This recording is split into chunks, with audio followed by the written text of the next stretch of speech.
Ayan na, palipat na yung mga tao sa kabilang channel. Kanina lang sabi ko, wait lang, kutob ko si Ronald sa kabilang channel. Siya ngayon Para may kapuso kapamilya dynamics na ngayon. Tinext ko na nga. Tinext ko na nga.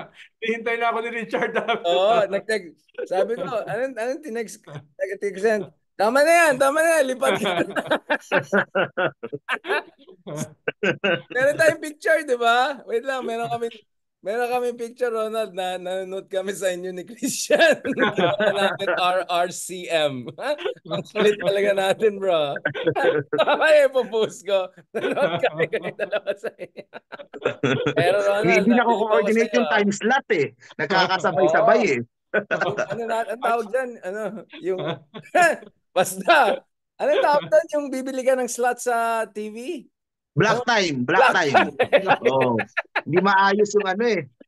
Para Dapat doon kasi tayo. napagalitan, nag-usap muna sa group chat eh. Uh, napagalitan kami sa Veritas. May Oo, program magiging ano kami. yun. Atin ito, 1 hour. Lumampas kami ng 5 minutes, napagalitan kami. Hindi daw pwede yun. Hindi daw pwedeng Oh, lumampas ng kahit 1 minuto. Hindi daw pwede. oh, Napagalitan kami sa Veritas. Oh. strict sila. Kaya yun ang kagandahan dito sa atin kahit nag-overtime ka na doble cara. Game pa rin kami. Na, ito guys. Let's get serious. Ito na. Bago tayo pumunta kay Harry Senior, Harry Roque at West Philippine Sea Gentleman's Agreement, yung mga ganyan bagay. Pag-usapan muna natin yung mga latest na pangyayari sa Davao. Of course, live joining us from si Mark Gambo. Mark, ano mga updates diyan? So recently nakita natin yung 75th anniversary ba ng Davao City and magkasama lahat ng mga kapatid. Medyo siga yung mga dating. Tapos may change of command na rin yata sa police nila, Davao Police Chiefs. But more important, it looks like medyo the Dutertes are getting the ball rolling. They're riling up their base. So, ano nangyari, Mark? So ang pinaka-biggest news coming from Davao City is yung bagong declaration ni Mayor Baste Duterte ng panibagong drug war, war on drugs. Okay? 2.0, diba? Baste version. Yun yung dineklara niya nung Friday nung turnover sa police. And since Friday, yung ni-report kahapon sa news ay nasa 7 na yung namamatay sa mga bypass operations. Okay, ito daw yung mga nanlaban, ito yung mga nakuhanan ng mga illegal substance, mga paraphernalia, ganun. Pero the one thing that I find really fascinating, kasi I reported about this a few days ago, mga ilang araw ko nang nire-report, yung sobrang effective siya in riling up yung kanilang base. And doon na naman yung mga DDS, parang the more na maraming namamatay, parang tingin nila mas effective at mas cheer sila ng cheer, mas kumbaga parang sinabi ko, 7 namatay, ang comment very good. Parang ganun. So it reminded me na ito pala yung ano eh. Ito yung sauce ni sauce ni Digong eh. Kung yun yung kanyang style na ginagamit, that's why yung mga followers niya became diehard followers of Digong, di ba? So, kaso yun lang eh, parang it's very effective in energizing itong mga DDS. And ang nangyayari kasi sobrang gulpi sila the last few months eh. Kibuloy, SMNI, yung 51 billion, yung kay Sara, lahat yung parang gulpi sila, parang na-energize sila ulit. Parang dito sila ngayon nag-gravitate towards Baste. Dito sa panibagong war on drugs and yung narrative na ngayong panahon ni PBBM, bumabalik yung drugs and ako yung kasagutan para ma-solve yung problema na yun. So it's like Duterte all over again, Digong all over again. So that's what I find really fascinating throughout this whole week na nagsimula yung kanyang bagong drug war. Just to be clear, it's not fascination in a positive moral sense. It's a Of course, fascination we of disagree. how much they're. Totally I just want to make sure, 100%. Mark, you don't get into trouble, right? So, Ronald, Yes, pag-usapan yes, natin yes. yan. So, this is Oh, the classic emperor throwing meat at the crowd, di ba? Throwing Yes. gladiators at the lion. People Oh, want blood, right? Yung ganyan yung mindset, di ba, Ronald? yes. Kung yung yeah. mindset. At saka, kung titignan natin, Mark, Richard, no? Pare-pareho yung narrative. Ito yung sinabi ni Harry Roque, no? Bakit Bakit tayo preoccupied dito sa West Philippine Sea? Ang daming problema ng bansa katulad ng drugs. Ganun ang sinabi ni Salvador ni Bebot Alvarez. No, bakit banat kayo ng banat kay Vice President Sara Duterte? Hindi naman niya responsibility 'yan, no? Bakit banat kayo ng banat diyan, no? Dapat siguro mag-resign na lang si President Bongbong, ibigay kay Vice President Sara yung poder para ma-ease yung tension between the Philippines and China. Pero may buntot eh. May buntot siyang sinabi. Ang sabi niya, ang daming problema ng bansa katulad ng drugs. No? Sabi niya. So, iba yung angulo pero kasama pa rin yung usapin ng drugs. Ganon din si Pulong. Yung statement niya defending his sister, no, na sinisisi niya yung aking kapatid, di naman niya trabaho yan as Secretary of Education, as Vice President, etc., etc., no? Pero ang daming problema ng bansa katulad ng drugs, no? So may isang narrative di ba? Ibig sabihin Distraction sa kanila yun. Distraction oh, sa... Or Ronald, maybe this is their oh. version of opium of the masses. I mean, literally, yun yung isusunod ko, no? Siyempre may political narrative na hindi isolated o hindi nakahiwalay itong narrative ni Mayor Baste Duterte. Ikalawa, parang in your face yan no? Kinakasuhan nyo kami ng crimes against humanity. Eto sa inyo, no? Eto sa inyo. Suportado kami ng mamamayan, no? Suportado kayo ng ICC, kami suportado ng mamamayan, no? Yun ang sinasabi in your face, no? At ikatlo, parang nakadikit ito sa isang political project, no? Babalik sila sa midterm, babalik sila sa 2028 using itong dati nilang narrative ng 2016, no? Perhaps pwedeng iba ang kandidato, pwedeng si Baste, no?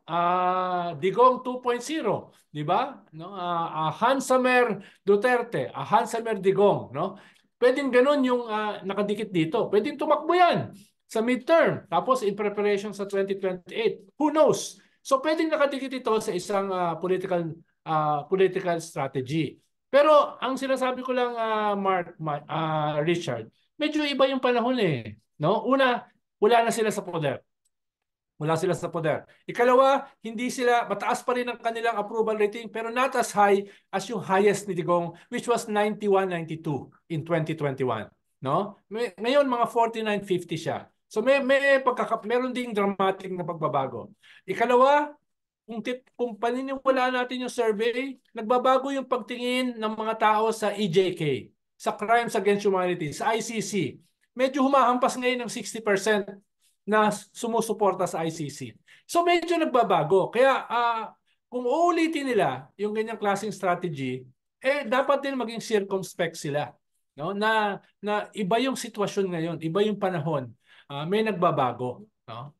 Pero nakikita ko nga yung dotted lines, magkakapareho ng narrative in your face. Right. No? Sabi nga ni Mark, riling the crowd, no? Yung kanilang base, no? At ikatlo ay posibleng bahagi ng isang political project, a political strategy going into the midterm and 2028. Except sorry, Mark, I want to also ask you, both of you, sorry about that. But there's a risk that he might also end up on the ICC list, right? I mean, yun ang sasabihin ko, Ronald. I mean, both you and Mark, ikaw, I mean, di ba? I mean, so, they're taunting the ICC. Not in the present case, no? Paano? Parang hindi naman lumabas yung pangalan ni Baste. Baka kung bumalik tayo sa ICC, baka kasama siya. Paano? Kasama sa mga survey at kasama sa mga statements ng DOJ at saka ni BBM, pinag-aaralan yung pagbalik sa ICC. Ibig sabihin, pag bumalik tayo, baka madamay siya. Ngayon kasi 97 na yung patay 97, no? At 96 ay napatay ng mga law enforcers, no? So, kwanto, tokhang to, no? Tokhang to, it is clearly a tokhang project, no? Kaya yun yung kailangan nilang i-calculate tsaka i-calibrate. Pag nag-member tayo uli ng ICC, tama yung sinasabi ni Richard. Pwede sila makasama. Not in the present case, no? But in the future case. Ikaw, Mark, anong basa mo dito? Di ba also kasi iniba rin yung chief ng police sila. Baka ito yung marching order dun sa bagong police na balik natin yung golden era, yung version nila ng Maharlika days, di ba? Yun nga eh. Bloody. Ang thing nga dyan, ang pinag-uusapan din namin is how will Secretary Ben-Hur and Secretary Remulla will react doon sa bagong war on drugs ni Mayor Baste. Hahayaan ba nila or will they investigate? Titignan ba nila? So yun yung usap-usapan diyan. Here's the thing For the last few months, kasi the Dutertes are on the defensive parate. Parang sumasagot sila ng kaliwat kanan ng mga si VP Sara is always on the defensive. Itong ginagawa ni Baste, parang sila na yung nasa offensive Parang sila, kumbaga they're steering the pot once again. Sila na, kumbaga kesa gawan nyo ako ng mga kung anong story, ako nagagawa ng ikakagalit ninyo. Tsaka nyo pag-usapan, tsaka nyo ano. So parang ganun yung nangyayari. They're taking the initiative. Yun yung offensive on the offensive sila. I mean, Ronald, isn't that, I mean, I'll ask you both again. I mean, don't you think na risky ito in a sense that not only in yung ICC list issue, medyo we can have a question about technicality, but it just refocuses things on Davao which could boomerang on Sara. Diba? Yung isang issue sa ICC is whether yung mayor days ni Sara ay pwede mag-implicate sa kanya. Diba? Pagdating sa issue ng Tokang. Diba? Yun yung the whole Las Cañas line and all. Like, this is not just Digong and some of the folks there, but even Sara should be part of that list. Hindi ba delikado yan? By bringing this bloody campaign back to Davao, they're gonna remind also people of Sara's days back in Davao. Pero they're getting desperate Richard, Mark No, ang dami nilang sinusubukan na formula no? Banat dito, atras dito, banat dito, atras dito, no, focus dito, focus dito. So, ang dami nilang sinusubukan parang hindi umuubra. No, yung attempt nila na magparali ng malaki sa Davao, hindi umubra. Yung attempt nila na i-agitate yung military, yung attempt nila about secession, yung attempt nila na magmukhang biktima, yung attempt nila na baguhin yung narrative, yung 'di ba? Yung attempt nila na biglang purihin si BBM, no? Hindi rin nag-work, no? So ang dami nilang mga Inaway din si Amy Marcos. Di ba? Ang dami nilang binabato. Lahat na lang. Wala silang makuha tamang formula. So, tingin ko, ito ay posibleng isang bahagi nun.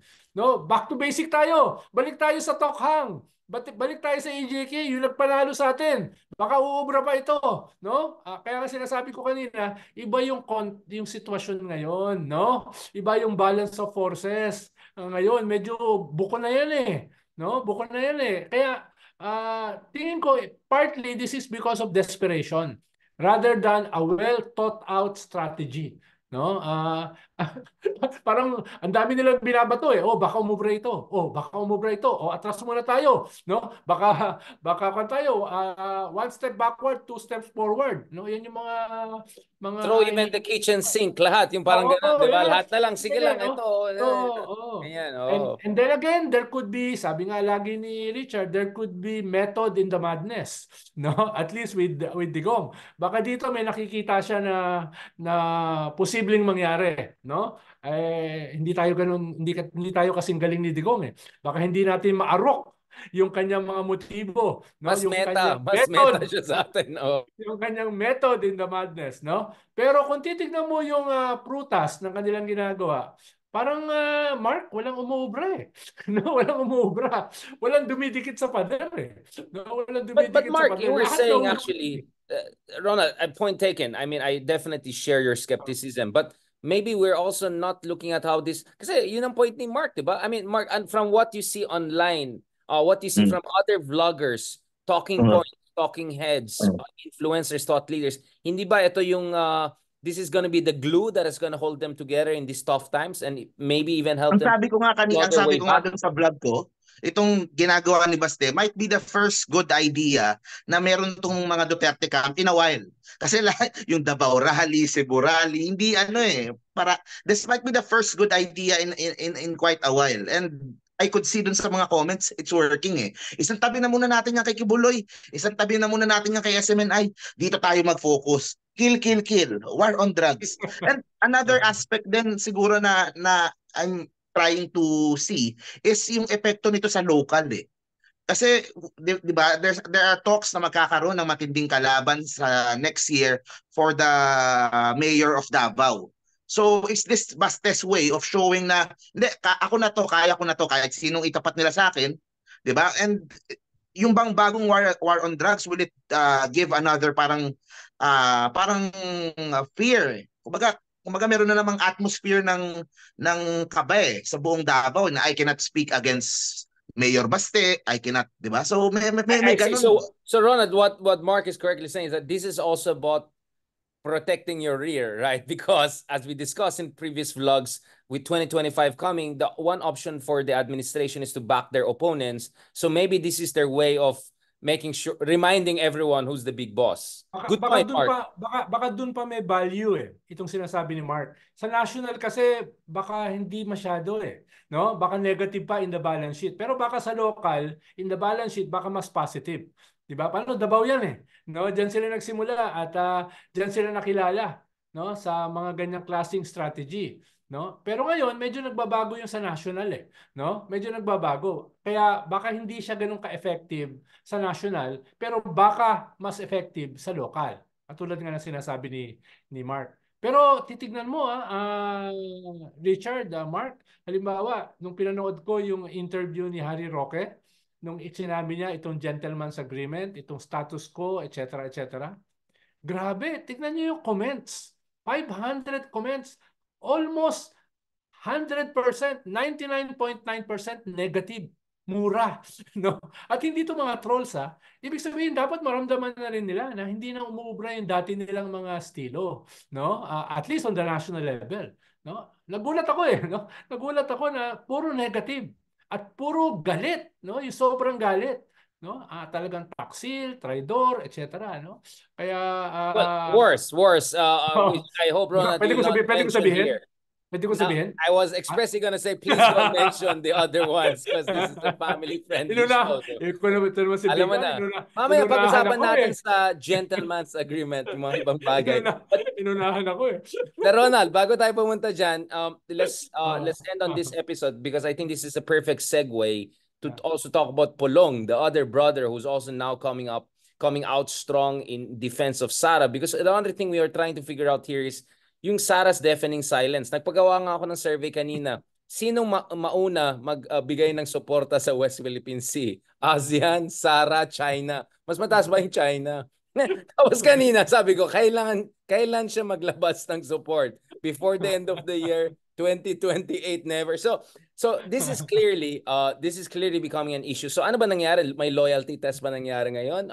So pag-usapan natin yan in next episode. And also, something that, again, I think I'm hearing na naman conflicting ideas na Sara may run for Congress rather than mayor because may plano siya doon sa mga yung mga nagpagalit sa kanya sa Congress. So that's another thing we can... Because remember, Ronald, Arroyo is gonna hit her final term. So the idea of Arroyo taking over Congress, medyo out of the window na yan. I just realized that nga pala, hindi na pwede si Arroyo sa next election. It's totally absurd. Yeah, so let's talk about that in the next episode. Congresswoman Sara Duterte, right? 谢谢. Thank you very much.